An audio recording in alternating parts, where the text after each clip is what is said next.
So the panel is sort of continuing from this talk, talking about monetization methods and Web3. And I think it is interesting. From your talk, which sort of, I did wonder where you were going to go, if you're going to head off to some sort of massive anti-Web3 sort of diatribe. But you brought it back in. And actually, I think a lot of developers in the Web3 space have sort of taken a similar approach to you and sort of looked at sort of what we saw last year with some of the sort of stuff that was going on and sort of realized it's actually quite hard to create value within a game when it's so open-ended. And so actually, I think a lot of the best practice in the space now is actually coming back to where you are, which is sort of, you can have one of this one. So the best practice in the space is coming to sort of tighten up the variables and make sure you have better control over things like tokens and using NFTs in a bit more of a sort of like a community badge type thing where people there's no reason for people to sell them. So I think it's interesting that actually that's where it's coming to. But I will leave Cyril who's going to be running this apparently to introduce his panel and continue the conversation. Absolutely, thanks, John. Can give that to you. Have we come right over here? Hi everyone. I'll let a few people get the chair. So here we have a very great panel. We're going to trying to keep up with our times, and we're going to explore alternative monetization. So this is what we're going to do. We got Nikhil here, we got Paul, we got Taewon and Rafael. I'll let you guys introduce yourselves. My name is Rafael Vivas. I helped start AppLovin a little over a decade ago and started Lion Studios, which is one of the biggest hyper-casual game developers. Recently, I'm running new initiatives, and our first new initiative was building the first compliant NFT marketplace on iOS and Android called Vessel. I'm excited to share my learnings and talk with the rest of these guys. Hi guys, my name is Nikhil Malankar. I'm the founder and CEO of Gameon Studios. We're a game development company based in the city of Mumbai. Currently we are in the mobile space, and we're also working on our next PC and console title. It's a game called Mumbai Gullies, which is an open world game based on the city of Mumbai. Hey everyone, I'm Paul West. I'm the founder of Fumb Games. We make idle games, and our biggest game right now is Bitcoin Miner. It's a play and earn mobile first game. I'm excited to learn and hopefully share something that I've been figuring out the last 12 months. Hi, I'm Taewon Yoon. Again, like CPU as Megacorp. We develop AAA cross-platform games. We didn't really start like actively working on Web3 games, but that's something we've been studying it for over the last probably 2 years, and then we're actually starting a development for that like this year. Excellent, thank you very much. I'll take the opportunity to introduce myself. So I'm Cyril.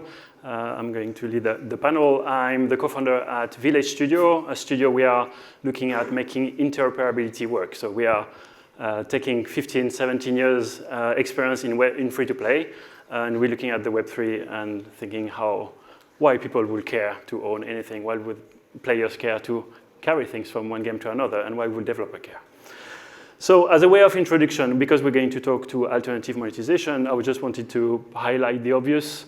What are the traditional monetization that maybe we will not talk too much about it today. So of course there's the ads, some expert on the panel here. We can talk about offer wall, banners, interstitial video rewards. So let's call them traditional. Let's not enter the debate. IAP and premium will be traditional, not covered today. Subscription in the sense of App Store subscription. I think there's a lot of discussion we're going to have during the panel about how subscription can be the next thing. But the traditional App Store subscription is a traditional one. And then brand integration, where we just feature brands within our games. So I understand from preparing this panel that there's quite significant different experience in the topic of alternative monetization. So I'm kind of interesting to hear. So we have time. I'd like us to hear from you a little bit of your experience about what kind of specific monetization, alternative monetization you've been looking at, in which game, maybe a little bit about the challenge that you've had. So maybe we'll start with Taewon. Yeah, so most of the games we develop will be using free-to-play mechanics, mainly for IAP. We are not that much interested in ad. But one thing we do, I think that interesting is that we are actually working with publishers to be a part of their subsequent ecosystem. Meaning that the games like Microsoft Game Pass, Apple Arcade, Netflix, and so on and so forth, they essentially like fund to develop your game, and then you get into the their ecosystem. Now there is no specific monetization inside the ecosystem, but the subscription company, Microsoft, like Apple themselves, collect revenue from the players, and then that revenue is distributed to the different developers based on the engagement it creates in their ecosystem. So it is not exactly a specific monetization, but I think that it is a part of the business model you can take as a game company, game developer yourself. Cool. Do you have any experience with maybe not using Apple, not using Google as a distribution channel? Yeah, so there are a few different angles there as well. There are quite a few, especially on the second, third tier countries where the credit card is not used that much. There are various third-party vendors technically enable you to accept payment using their local payment systems. And then there also for example, the Samsung as a company, they have their own app ecosystem. That also can be the alternative system for mobile developers. Huawei has a similar one, and then there are a bunch of the Chinese telecom companies that has a similar system as well. So those are the not traditional Apple outside of Google and Apple ecosystem that you can utilize. Very nice. Maybe one last question for you, Taewon. So in let's say tier 1 country, is there also solutions like alternative app store where you're able to purchase things? Well, interesting thing is that yes, there are. It's not as not much well known in the first tier countries, but the companies like Xsola, payment solution companies, they actually give you solution that goes outside of the your own Apple ecosystem and provide your own shop on the web front. They will handle all the payment solution for that. It is a good way to explore what can happen in that ecosystem.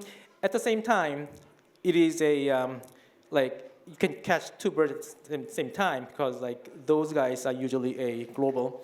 So you can actually create those alternative shops for your own shops, for first tier and second, third tier at the same time. All right. Very good. Thank you very much.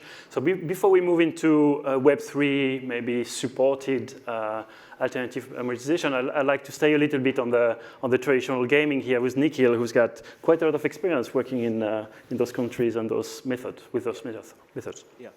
So basically, what we've observed is, as you rightly mentioned, right, you need different distribution channels for your games.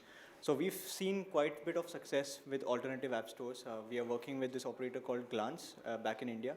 And what we've seen is that Glance in India, they've got about 300 million plus users. And that's a solution that sits on your lock screen and they just push out content over there. So we tied up with them and some of our games get pushed out through that and thereby those drive installs for us. So that's one area where we monetize. The second aspect is monetization through in-game assets. So a lot of the traditional ads that work nowadays, they are very much obstructive, right? I mean, they cover parts of your screen and they're skippable video ads, non-skippable video ads. That's very frustrating for a user. So we've also identified solutions wherein we work with ad networks and then have them monetize through our in-game assets. Another aspect is that right now, as I mentioned, we are working on this game called Mumbai Gullies, which is an open world game based on the city of Mumbai. And over there, what we are doing is we are building proper real estate, like virtual real estate, right? So we can actually lease out some of the billboards inside the game. Say, for example, a lot of you guys are aware of Grand Theft Auto, right? If at all you're walking on the streets, there are some billboards. So you can see some advertisements over there. That can be one. And the third part is majorly, since we are from India, we are looked out as a service-based country. So what we've also identified is whatever games we are developing in-house, we have access to the repository, and most of the client servicing work that we get is more or less on similar lines. So we've also identified ways through which we can create our own repositories and have them reskinned and then sold them separately to different clients based on their requirements. So just by changing your art assets and all, you can make a completely different game. So that's one area of alternate monetization that I look at. Yep. Okay, that's very interesting. Usually we are coming from free to play. You're always very protective about your code. You never want to share it or sell it or anything like that. It's very interesting that some companies like yours are taking their code as an asset that you can sell and risk in. That's very interesting. And of course, I think it's interesting today to dive into traditional gaming because I'm pretty sure that a lot of solutions we're going to find in the future for Web3 are going to be inspired from what we've learned in the last 15, 20 years. So that's why it was interesting for me to start this panel with how do we do with traditional gaming? So let's move into Web3. Maybe, Paul, you want to share some of your experience you've had? Yeah, sure. So we have a game, Bitcoin Miner, I mentioned. We actually made it 5 years ago during the last last bull run. If you want to know when a bear market's coming, ask me, because anytime we do something with this game, it triggers a bear market. Basically, we made it 5 years ago, and we couldn't do anything with it. We weren't allowed to. We could put it on the app stores, but we couldn't promote it through the normal channels, Facebook, Google, because it had the word Bitcoin in it, even though there was nothing Web3 about it at that time. It was just the theme. And then last year, we added the ability to earn Bitcoin by playing the game. And that kind of changed everything. The early cohort was incredible. We put it live on a Friday. It was my birthday weekend, and we had like 70%, 75% day one retention that weekend from 50,000 organic users. So we're like, okay, this Web3 thing's quite cool. And yeah, the KPIs have dropped, but it's been pretty interesting, stable growth of a game in mobile Web3. And I think I'm doing a talk on it at 5 p.m., little side plug if anyone wants to come and listen about that. But we found the interesting thing that for us was when you give something back to a player, they're more likely to engage commercially with you, whether it's engage with ads. And we're coming from the other angle where most of our games were primarily ad revenue driven. We saw that skew with this game. People were engaging more with ads, but also engaging with in-app purchase and subscription more. The conversion rate was higher. And we've made quite a few idle games, and this kind of really did lift those KPIs. So I have to ask, because I know you're making a talk where you're going to give us a lot of information. We'll come back. We'll come and listen. But for this panel, it would be interesting to understand a little bit about the game mechanics. What's the game design behind the idea about you play and eventually you earn Bitcoin? What can you give us a bit more? So you dig down into the earth. You convert a farm into a play on the idea of mining. Obviously, you don't mine Bitcoin by digging into the earth, but we play on that. You dig down, you mine these coins. They're like cryptocurrency simulation coins. They don't give you anything. But as you play, there are events where you can actually tap or collect or accrue Satoshis, which are a millionth of a Bitcoin. So these kind of accrue over time, and then you can cash them out. And we noticed day 30 retention is probably where we see the biggest impact, because the players who are invested and love getting a free speculative asset are really invested. And you might think this is just kind of more emerging markets, because we're giving away Satoshis. They're like fractions of a cent. But actually, our biggest user base is the US. So everyone likes Bitcoin. And you're using a third-party solution for that? Yes, we're using Zebedee. Shout out if you're in the room. Okay, cool. They're not here. For the audience, as maybe like me, I never heard this name some days ago. So will you recommend them? Are they good? Yeah, I would recommend them. So they're a third-party partner of ours. They have a payments solution that facilitates the transaction between the game and the Web3 wallet. So they're a Web3 wallet. They are upstairs. They're a really cool team. I wouldn't say a bad word about them at all. Nice. Thank you. Moving on to Rafael. What has been your experience here? Yeah, so I'll talk about it from the Vessel perspective. We came to the market and we built an NFT marketplace because we saw it as a new alternative monetization method that was going to be big. We saw the evolution of ads, then IAP, and we looked at NFT monetization being a big avenue where developers could pick up incremental revenue. We've learned a lot throughout the year that we've had the product out. I'd say the biggest learning that we've seen is that it is different than ads, but more similar to IAP. You cannot just go and slap NFTs in your game and think that you're going to go and generate a large revenue lift. And Taewon really hit on this, in his last panel, which is the games really need to be designed around it. For us, we've gone live in hyper-casual games, casual games, mid-core games. We've tried all different types of genres, and what we've seen is actually not that mid-core itself works the best, but the developers and the game designers that really spend the time to be very intentional about how these assets are implemented into the game, really tuning the economy right, those are the ones who see the biggest lifts. Very nice. I would echo that as well. Like Bitcoin Miner works because it's Bitcoin themed, Bitcoin simulation. Like we tried to make a game following on from Bitcoin Miner with it's like a different theme and just think, oh, well, I'll just add Web3 into it. And it totally flopped. So yeah, it has to be designed from the outset. That's good. So I'd like to come back to that topic. Obviously, as game makers, it's very easy to be skeptical about it. As you say, you just bring NFT and then suddenly change everything. So we'll come back to it in a second. But I want to ask, have we forgotten anything? I think we discussed about Discord moving into a subscription method. I think, Paul? Yeah. So this is just, Web3 is about community, I think, as everyone kind of is aware. And like we've grown our Discord from like 4,000 to 80,000 people last year through this game, which, you know, is fine. But one of the things that I think could be interesting going forward is like how do you monetize that audience in a different way? So Discord, I believe, has opened like a Patreon type, you know, subscription model where you can literally monetize those users for a more premium experience. And I think that's where NFTs can come in really in an exciting way as well to give another touch point. It's not just value in that game or across a portfolio of games. What can you do special for your users in the Discord community to really empower those super users? That's something that I'm quite interested in. Obviously, it's a totally separate revenue stream, but one that could be something interesting to explore. Interesting. Do we have any example of somebody who has been trying already? This is just me spitballing. Just you? I haven't seen anyone do it yet, but Cool. I think, you know, if you can, some of these communities are a significant volume of players, right? And obviously they're spending a lot of time in there.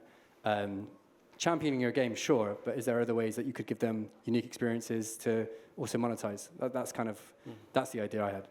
It's not directly like relate to that, but the one of the ideas we are looking into is actually integrate Discord community as a part of the game experience, so that like people can directly influence what's happening in the game from Discord and the other way around as well.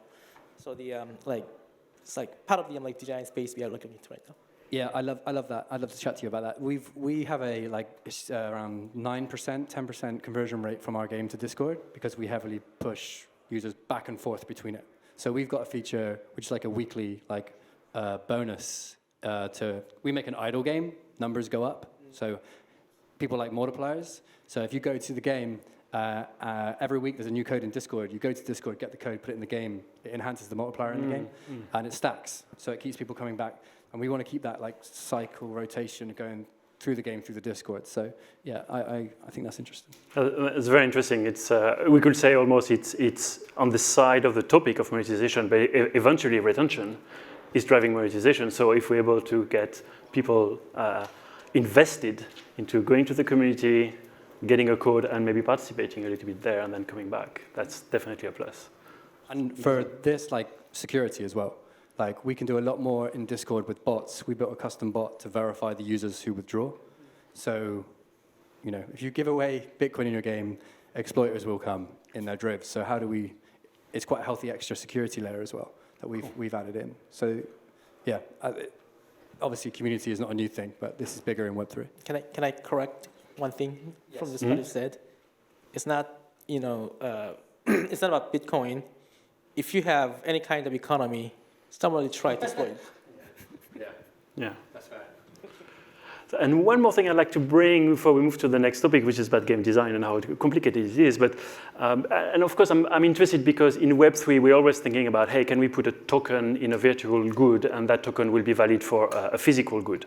And I believe there are methods. I think Nikhil, you mentioned about method where in the game you can upsell some physical goods. Yeah. So we worked with a provider in this regard. So basically their solution was that they have this entire e-commerce platform built out within the game, and that acts as an SDK. All we have to do is use some trigger points to act that SDK. Say for example, there's like a new pair of shoes, all right? So we'll say that you can either buy these shoes directly, or you complete level 48 inside our game, and then get like a 20% discount on the shoes. Okay. So that has worked out really well for us, and it also incentivizes us for selling that shoe thereby adding another layer of monetization for us, which is going beyond the traditional means.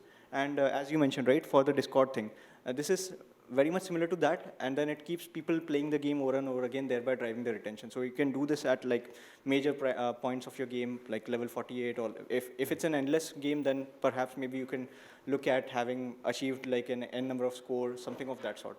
So that has worked out really well for us, and we look forward to include this in some of our other games as well. That's interesting. Maybe an open question for me, like just triggered by this panel, is like how many companies have been really looking into it. So I've been spending 5 years of my career at Rovio, that has a big vertical on physical goods. We tried, but it was always very, very mild, and I'm super excited, super inspired to hear that you have game mechanics around the purchase of a physical good. That's a full integration. That's just not hoping that the player will click on a button that is a shop. Correct. It incentivizes the player as well, and then it just works in both the favors. Okay, so good bridge. We talk about those features. So we've got a good set of features. So I think it's a good visibility on what alternative monetization could be. And then the question is, yes, but it's going to break my game. Yeah, you're going to start to force feed these new features, this NFT, as you mentioned, Rafael. It could be a shop. It could be, go and collect your Bitcoin, whatever it is. So maybe an open question to the panel. Any specific design hurdle that you managed to overcome? I mean, I look at it from a first principles perspective, whether it's NFTs or I think rewarded video, which is traditional, or this e-commerce product that you're speaking of.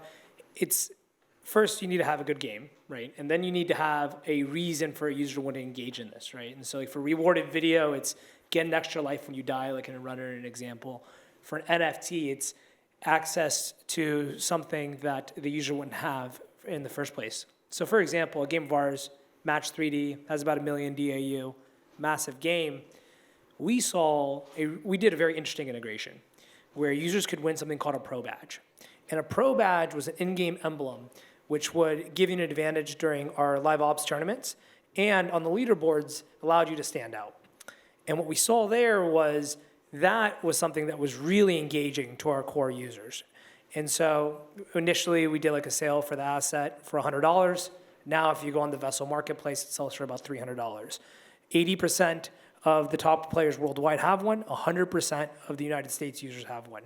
And so it really goes down to knowing who you're serving in your audience. That would be my feedback. Nice. Any other feedback? Yeah, I mean, it really depends on your core game group, right? I mean, if your game is not good, then definitely all of these things will not matter. So I think you need to just dissect your game into multiple parts. And obviously, like if you're providing some value to the end user, I don't think it's a breaking experience. Breaking experience would be when you're, as you said, right, you're forcing things on them. But if it's like a seamless experience, I remember playing this game, I forgot the name, but they didn't show any ads to the user unless the users wanted to watch those ads. So I think it's more about creating that experience of a really good core loop. And once that is in place, then you can cross-sell anything. You can even cross-promote your other games and then have that monetization layer in them as well. So I don't think it'll become frustrating for a user in that regards if they are incentivized well. Yeah, I would add, if you think it's going to break your game or you're worried about how your users will react, then you probably haven't thought about it enough in terms of it's got to be part of the core design. It's got to be something you run by players and you test out that it's actually a positive thing. Will Web3 features make every game better? Arguably not, potentially, but it has to be, it's got to be a player first view. That's kind of our approach. Like, why does it make sense for the player? So I mentioned this in my previous session, but if I go into a little bit detail of what I plan to do with actually on generative AI and Web3 is as a competitive game we have like Vainglory and Crash Black, they are actually a little bit hard to monetize really well because you cannot break the balance because it's a PvP. If we introduce anything that actually impact gameplay, we'll have a massive backlash. So, but at the same time, we have a massive fan base, and then they also love to create content. But a few things that we couldn't really do about that was that like one is that there are really small number of people who are talented to create like really interesting like fan-made like artworks or whatever content that is, and then we didn't have like much of the platform or system that they actually monetize that. Now I think that the generative AI and Web3 give us two tools. One is that using generative AI, we have a bunch of different art assets that actually allow people to tap into to create their own AI-assisted user content. And the Web3 can actually allow people to shape that, mint it as an NFT, and then they can, like, people can go trade their own, like user-created content. As an IP owner, we can actually regulate it a little bit, and then maybe I'm like having some sort of fee, charging some fee of creating that asset and trading. That could be like I think an interesting model that can be explored. So I think that that's going to be one of the stuff that will be happening fairly soon, and then I'm looking into that as well. Mm-hmm. So same panel next year, we talk about generative AI monetization, right? All sort of Absolutely. way, all the way. Narrative, visual, you name it. Okay, that works. Okay, so the $1 million question is, okay, that's good. We try this, or there's a potential with those methods.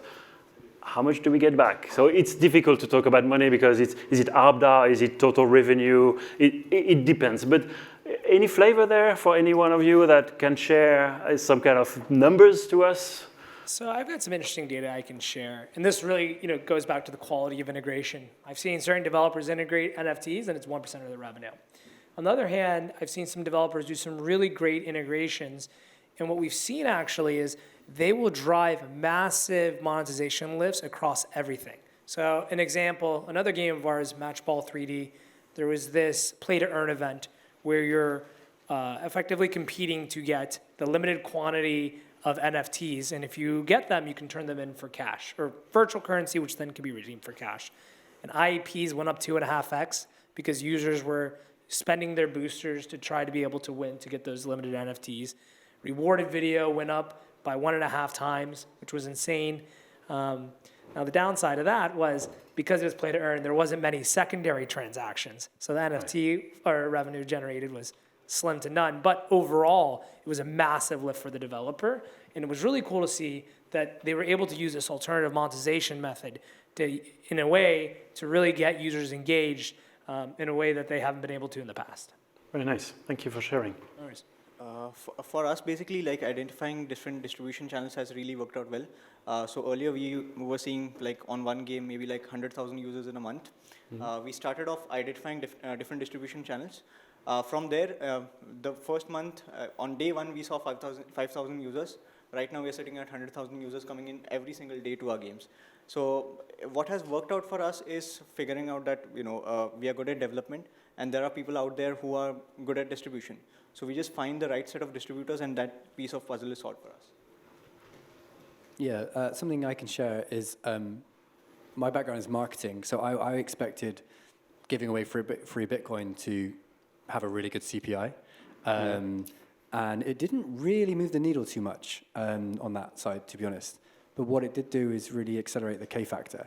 So like our Android K factor is like 3x. So every install we buy, we get another 2, sorry.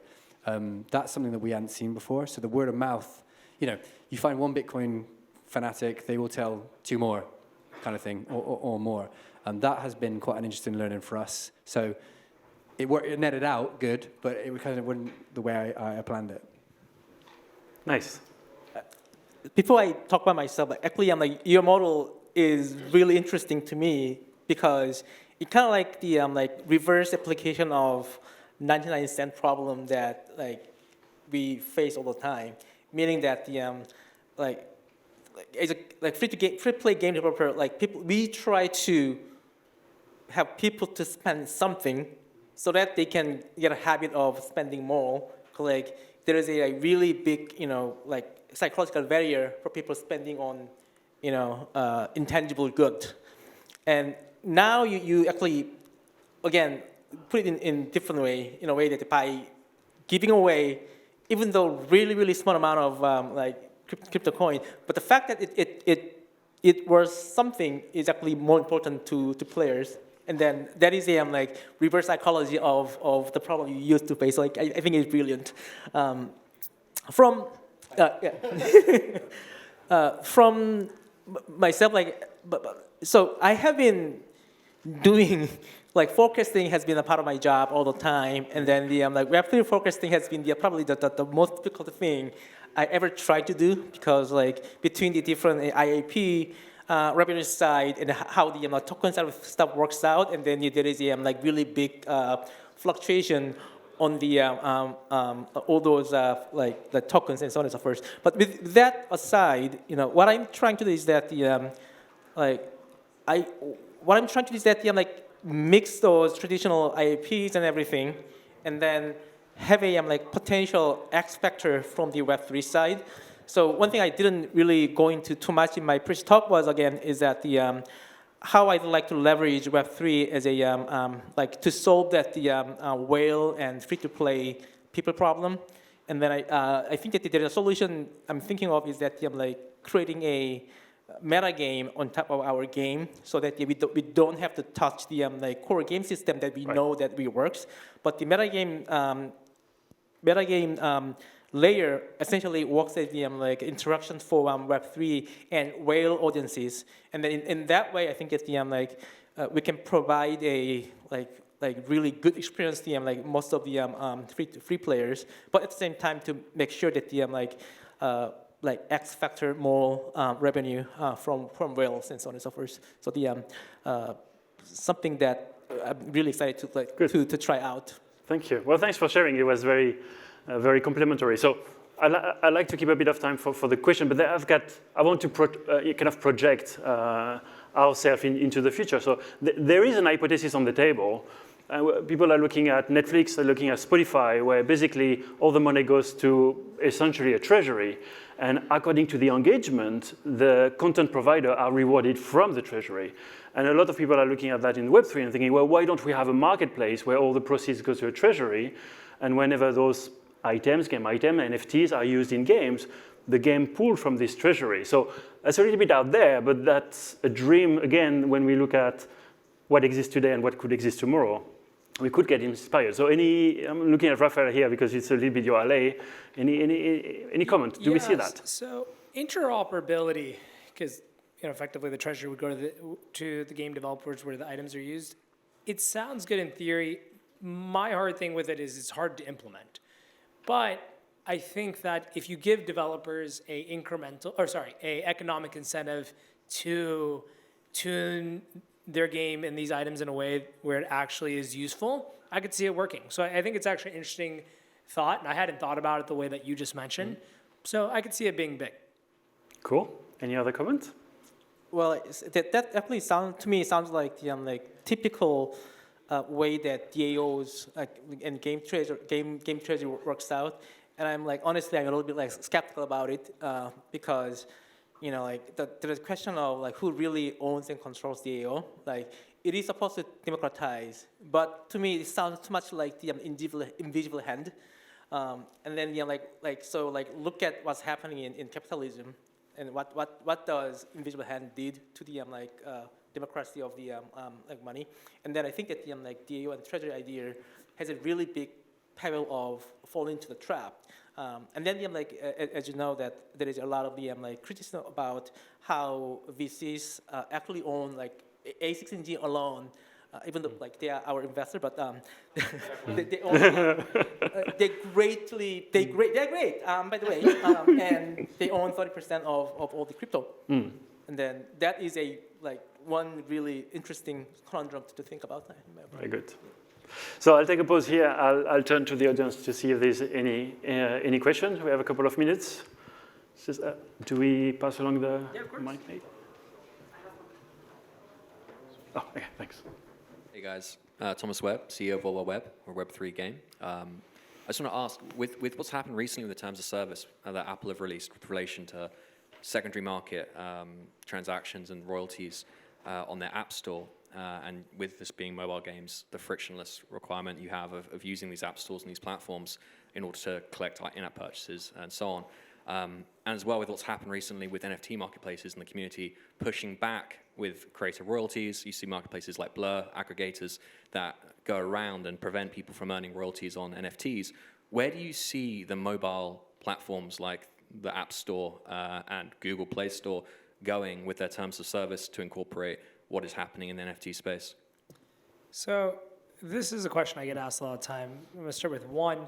Specifically Vessel, the way that we were compliant, we got live on the app stores, our coins are actually sold through in-app purchases, and we sell them at a pegged price. We're more of a virtual currency than a traditional cryptocurrency, and how the Apple guidelines work is that any NFTs need to be available via in-app purchase. And because users have to buy our coins through the App Store to purchase the NFTs, we're compliant. Now, I would say, how do they think about NFTs? I think it really just comes down to how does it enhance the user experience? And Taewon said this really well in his last talk, is that there's no really great Web3 games or any really great use cases of it. I think we're going to need a little bit more time for that. But assuming that players really like it and it's delivering great use cases, then I could see it being something they go further in. And then also from a revenue perspective, what is the incremental revenue that it drives them? I think what we've seen from Apple over these past years is that they're always doing things to improve player experience and making incremental revenue. So that would be my feedback about the first part of your question.